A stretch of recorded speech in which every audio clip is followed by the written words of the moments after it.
Hola, bienvenidos a mi canal, El Mundo de Rada, y hoy viajaremos en el tiempo, al siglo IV, en la antigua Grecia, con un tema interesante pero a la vez deshonroso, y hoy hablaré sobre los estafadores de la antigua Grecia.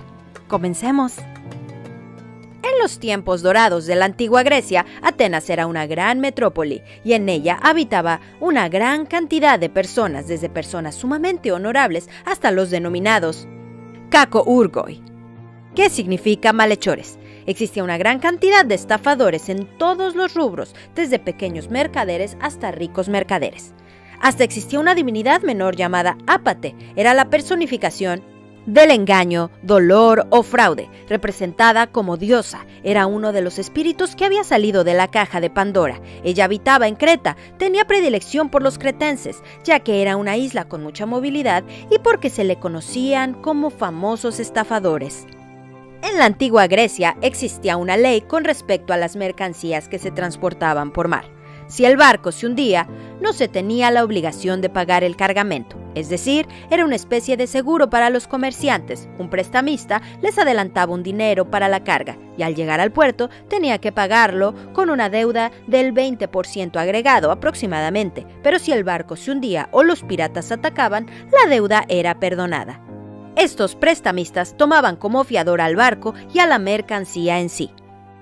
Pero cuando se tiene una mente un poco torcida, el fraude puede parecer una puerta fácil. Solo bastaba con la palabra de decir que el barco había sido atacado por piratas o se había hundido para poder quedarse tanto con las ganancias de la mercancía y el préstamo. Esto era el pan de cada día en la antigua Grecia. Y más de 2000 años después parece que la situación no ha cambiado en el mundo. Y de esto se cuenta una historia que data del siglo IV a.C., de dos amigos originarios de Masalia, la actual Marsella, Egestrato y Xenotemis. Estos planearon un fraude en un trayecto de un barco entre Saracusa, actual Sicilia, y Atenas, en el que Egestrato era el capitán. El comerciante Protus utilizaría ese barco para cargarlo de cereal y venderlo en Sicilia. Pero Egestrato y Xenotemis fueron con un prestamista y como si ellos fueran los comerciantes pidieron un préstamo para la carga de cereal que llevaban en el barco. De esto no tenía ninguna participación Protus, el verdadero dueño de la carga. Su plan era hundir el barco y volver al puerto en una barca, porque así no les podrían reclamar el crédito, tanto de la carga como de la nave.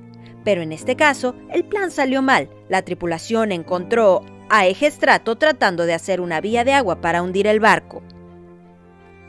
Él se encontró desesperado, saltó por la borda y se ahogó, mientras que Xenotemis hizo como que no tenía nada que hacer en esa situación y que él no tenía ni idea de lo que planeaba su amigo.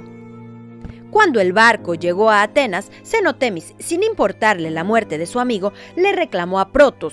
Le acusó de emborracharse en el trayecto y de robarle los documentos que afirmaban que él era el dueño del cereal. Protus se dio cuenta que al llegar a Atenas el valor del cereal había decrecido muchísimo y que lo que tenía del préstamo pedido por la carga era mayor y decidió aceptar una pequeña cantidad por Xenotemis y huir del lugar. Esta historia se le atribuye a Demóstenes como una historia real, aunque solo es una parte de esta. No se sabe qué sucedió con Xenotemis ni con Protus, porque al final los dos actuaron con malicia.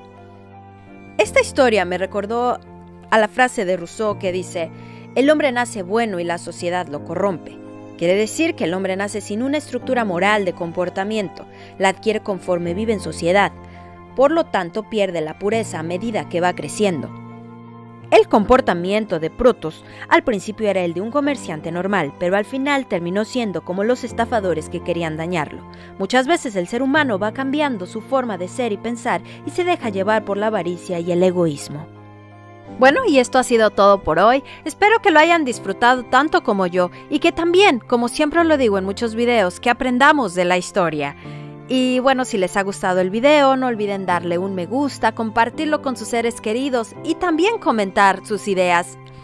Y bueno, recuerden que compartir conocimiento también es una forma de bondad. ¡Hasta pronto!